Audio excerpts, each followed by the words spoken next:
It was A.W. Tozier who said years ago, "What comes into our minds when we think of God is the most important thing about us."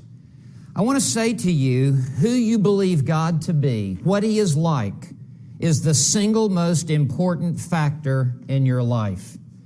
High views of God lead to high and holy living. High views of God lead to exalted, transcendent worship of God.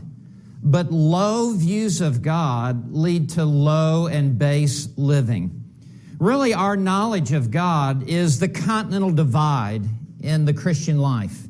One drop of water on one side of that continental divide goes down rivers and empties into an ocean of man-centered thinking.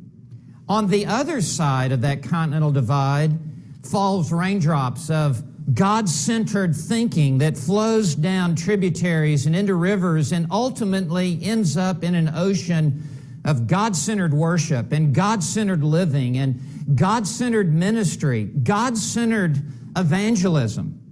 It is the continental divide for how we carry out our Christian lives. The most important thing about you is what comes into your mind when you think of God. In this series, what we want to do is bring sharply into focus our picture of God, our understanding of God. It is our knowledge of God that determines what we think and how we act and what we believe, how we worship, how we live, how we invest our entire lives. The most important thing about you is what comes into your mind when you think of God. In the course of this series, we want to look specifically at the attributes of God. It becomes the ultimate template, the ultimate paradigm through which we see everything. It's the knowledge of God that really most defines how we understand ourselves. We can never truly understand how God has made us in His image until we first understand who God is. But more than that, our entire worldview is governed by how we understand God is, who God is. As we understand the attributes of God, it colors and affects how we see everything around us. So I want to say again, there is no more important knowledge for you to have than a right view of God. If we're to be right anywhere, it must be in the knowledge of God. If we're wrong about God, who God is, we will be wrong every place else. It will affect how we conduct ourselves in the marketplace, how we raise our children, our families, how we understand recreation and everything else. This is the single most determinative factor in our lives. Can you think of anything more important than God in your life? Can you think of any thought that's more important than your thoughts of God? I cannot think of anyone or anything that is more important than God.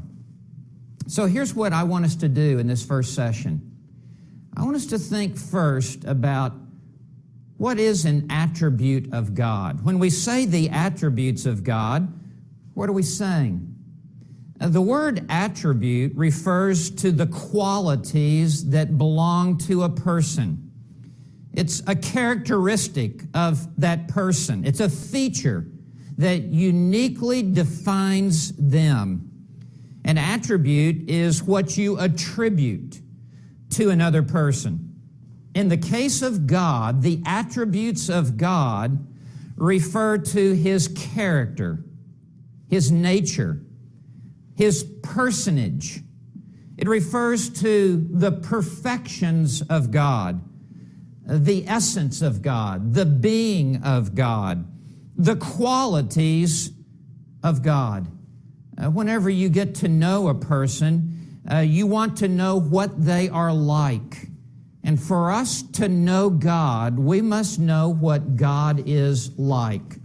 The depth of our knowledge of God can never exceed our right understanding of who God is. It was Moses who exclaimed, "Who is like you among the gods, O Lord? There is no one like God. There are no other gods. There is only one true living God. But God is so unique, God is so distinguishable that the attributes of God define for us who God is." The psalmist says much the same, "O God, who is like you?" Well, that's a rhetorical question, the answer of which is no one is like God in the uniqueness of the perfections that comprise His character.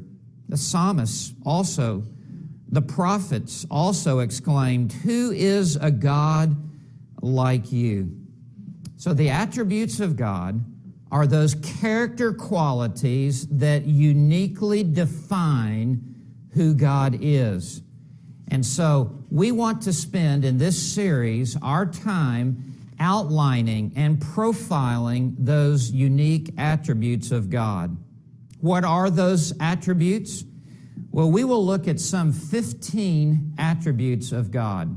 And let us say at the beginning, to get our arms around God, that's like trying to get our arms around the Atlantic Ocean. I mean, we just cannot do it. It's plumbing a depths of which we can never reach the bottom. It's trying to scale a height that is beyond us. But what has been revealed about God in His Word is true. And we want to embrace and understand and experience in our own hearts these essential attributes of God. So let me just read through this list. This is where we're going. This is the menu. This is the agenda. And as I read these attributes of God, there's a sense in which I think for all of us that our heart just leaps out of our chest as we think about the greatness of our God, the glory of our God. But here they are. We're going to talk about the self-existence of God, that God alone has life in Himself, and that we are entirely dependent upon Him, but that He is not dependent upon anyone or anything. We're going to talk about the spirituality of God.